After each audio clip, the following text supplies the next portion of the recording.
नमस्कार. ललित लेख.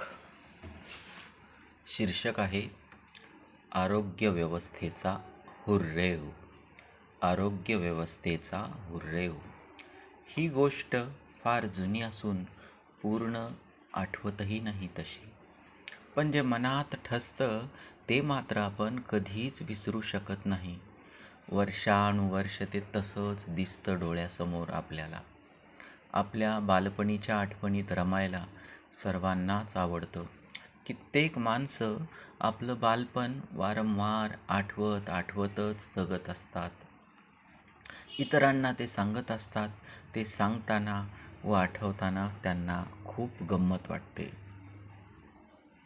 मला सुद्धा बालपणीचे ते रम्य दिवस सतत खुणावत असतात.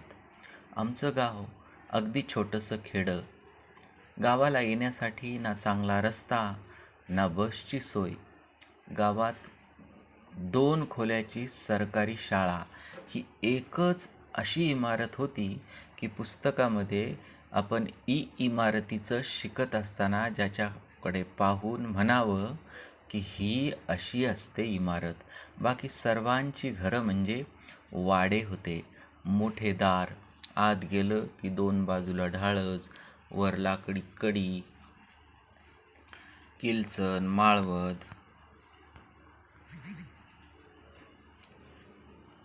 घराच्या बाबतीत तेव्हा ढाळच, कडी, किलचण, कोनाडा, उमरा, वसरी, नानी, माझघर, बोळ, माळवण, लादणी, खुंटी, हौद असे कितीतरी शब्द कानी पडायचे जे आज कानावर पडत नाहीत. त्याची तेव्हा सवयही होती.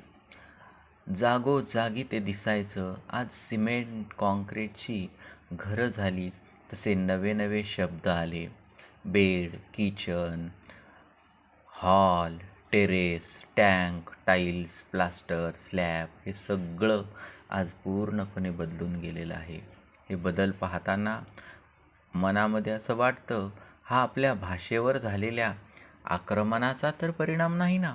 असो, भाषेमध्ये आणि राहणीमानामध्ये काही वर्षानंतर परिवर्तन घडतच असतं. तसं विचारामध्ये आणि मतामध्ये देखील परिवर्तन होत असतं.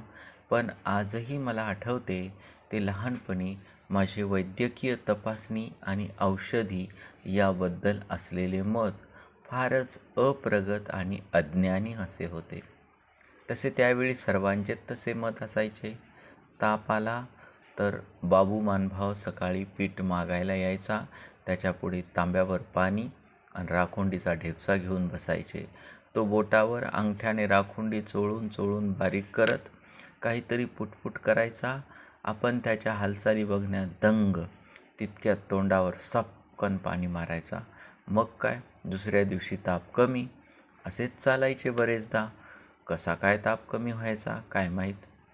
शाळेत आरोग्य तपासणी यायची कधी कधी. खरं तर तेव्हा आरोग्य तपासणी फिपासणी काही कळत नव्हतं.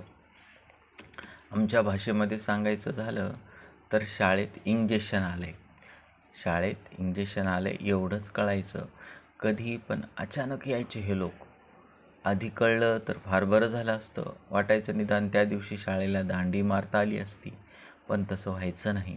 शाळेत तपासणी व्हायची तेव्हा एरवी नुसता कलकलाट करणारी सगळी पोरं चिडीचूप होऊन जायची.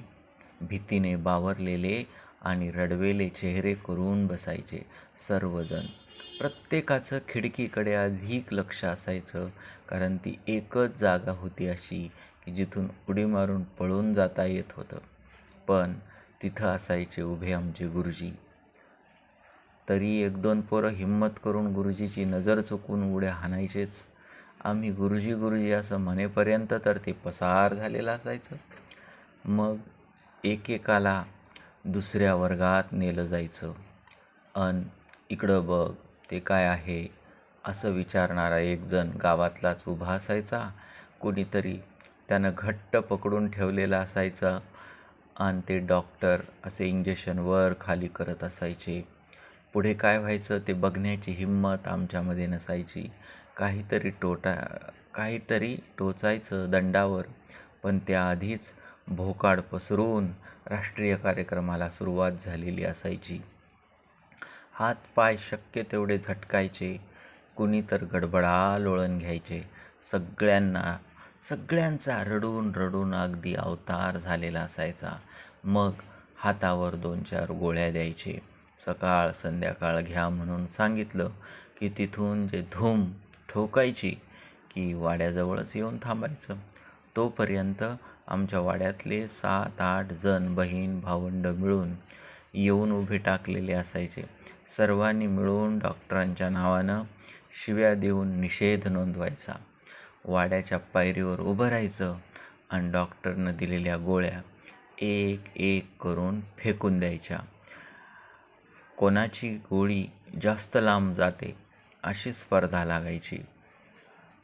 हुर्रेव करत करत आरोग्य व्यवस्थेच्या तोंडावर त्यांच्याच गोळ्या फेकण्याचा कार्यक्रम असायचा.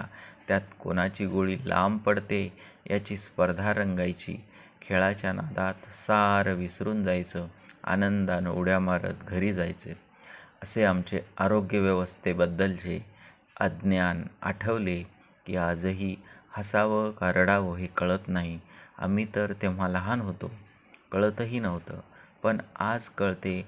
लोकही आरोग्य व्यवस्थेचा हुर्रेव करताना मी पाहतो. तेव्हा काय चूक, काय बरोबर, खरंच काहीच कळत नाही. धन्यवाद.